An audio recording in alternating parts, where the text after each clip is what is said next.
Yeah, it's the Weege show. I didn't think you'd let me do this because we're sharing a car, or I'm really borrowing your car, your room, your everything. Yeah. And I thought you'd be like, we got to go. Well, we do got to go, but... You're going to give me a few minutes. The track's right there. You're going to give me time. Yeah, like, go on your stupid walk and talk. Oh, hold on. Talk about the race. Let's talk about Wackers. Oh, my God. Good Lord, the legend of Wackers. I feel like I got in on Wackers when he was like a club band. Yeah. No one was into him. Yes. You know, No, he was no just one playing, knew. he was playing Yep. 200-seat rooms. Yes. Going by himself. You and now, bought him a upgrade first class. First class. I got him in the straight rhythm. Yeah. And now he's the Rolling Stones. Oh, but yeah. I was in early on it. Yeah, you are. I was in early because so you can't like him anymore, though. He's sold out. He's sold out. He's sold out. Listen, he did sell himself out. Oh, right he yard sold out. I have strong feelings about riders causing red flags and getting up to race, but that was awesome. It was a hell of a show, and I guess there isn't a rule. There's a rule for staggered starts. So if the race has gone so many minutes, where you need a staggered start, whatever percent of race that was, right? Yeah, this happened like 3 times. Yeah, then you can't rejoin the race. Really? But on a full restart, the rider who caused the red flag can rejoin the race. We actually had Will Hahn, Jeremy Coker of Star Racing, happened to be sitting behind us in the press box. They were like, well, yeah, he's not able to race, right? And then he was. No, and this they were. Happened. I've ranted about this. Bogle did earlier in the year. I feel like I've seen this 3 or 4 times. Yes, it's where the rider gets up and he's like, let's go racing. Yeah. Now, McAdoo's explanation is that he had a really bad Charlie horse, and he couldn't get up, and then the Charlie horse went away, and he did get up, which, that is a logical, that would all make sense if that's what happened. That would all make sense. He was the story tonight, not Ray and Anderson, or not Kenny's win. No. It was Cameron McAdoo's effort, and I texted him, I said, you never fail to entertain. No, he's all fun all the time. I said in my column, we need a McAdoo cam. Yeah. Ram it cam. I wish we had it when he was going end over end over. So, yeah. You did. You knew him when he was a club band. Yeah. But the guy that got him his first record label, of course, JB. was Justin Brayton. JB, yeah. It's been a great day for me. Started at 5 in the morning, driving here with Brayton. Brayton discovered McAdoo, Iowa kid, just like JB, put him on the map. Love him. The legend grows. Now, Justin Cooper actually won. Yeah. That's cool. Justin Cooper, good job. But McAdoo's star. Yeah. Listen, I told you this in the press box. Yeah. If McAdoo had pulled this win off, Doug Cabrera from Feld needed to package the crash and the win and send it to Fox and SportsCenter and everywhere, because that could have been our moment. Yes, but what about the footage of Yamaha flipping over the AMA truck and lighting it on fire? If he came and actually won the race from a red flag restart, that would have been good footage as well. All right, so I need to hit the track? Yeah, hit the track. All right, hit the track. Keep an eye on my luggage. All right, I will. Thanks. That's Steve Matthes, by the way.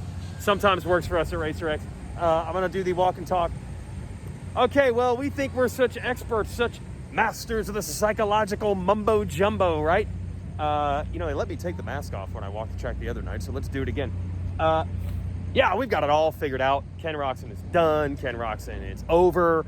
This is what Ken Roczen does, right? He starts championships strong, and then he isn't as strong in the second half. I'm not going to use the F word, which is fade, but I'm not saying that he fades.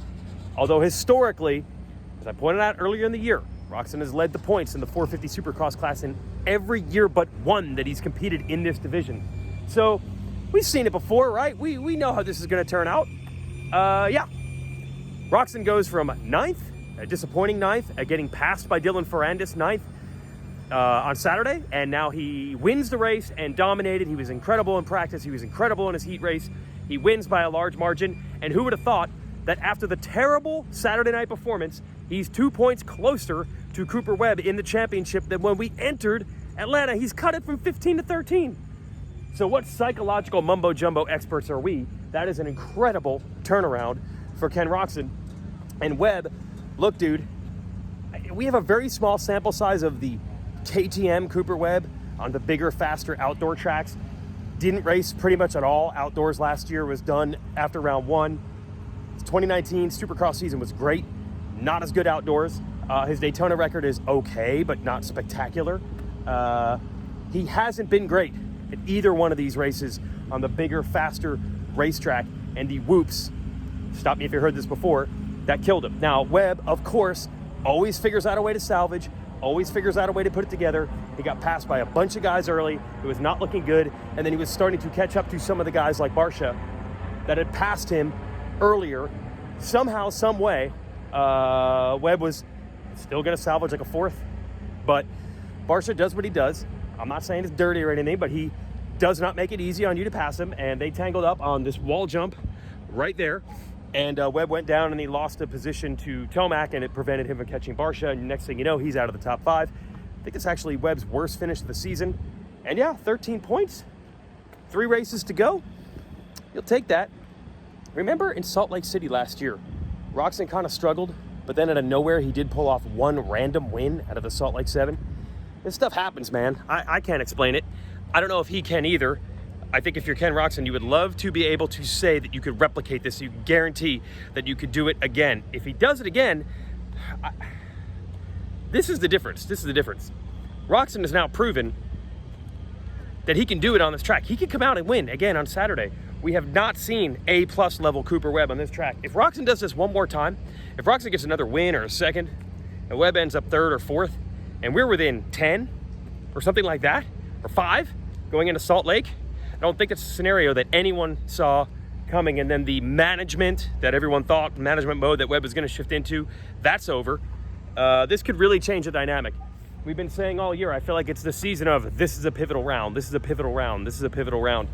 My gosh, is Saturday night's finale here of the trio in Atlanta pivotal.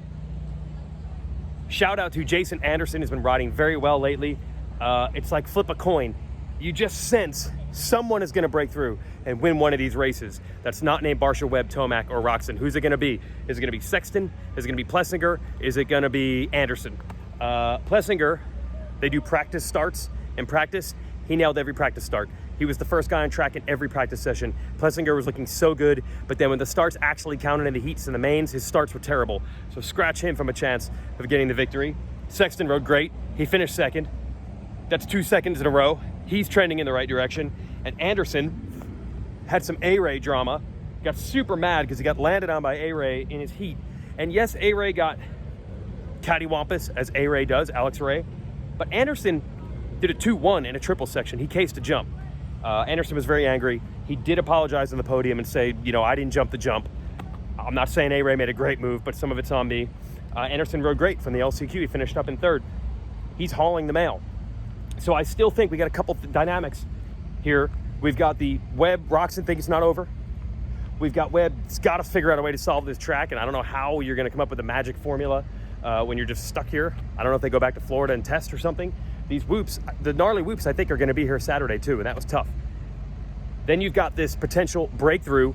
Look, you got some hungry guys. You've got Sexton and Plessinger and Anderson all thinking that win is coming. You have Barcia, who's always going to race you as hard as he knows how. So that's a lot of hungry guys that can get in between Roczen and Webb. And then there's always Eli Tomac. It's been a hashtag deep field all year. And even though we've lost some guys with injuries, you got to love the storylines and the depth and the potential spoilers that we have coming into this finale as it comes down to the wire.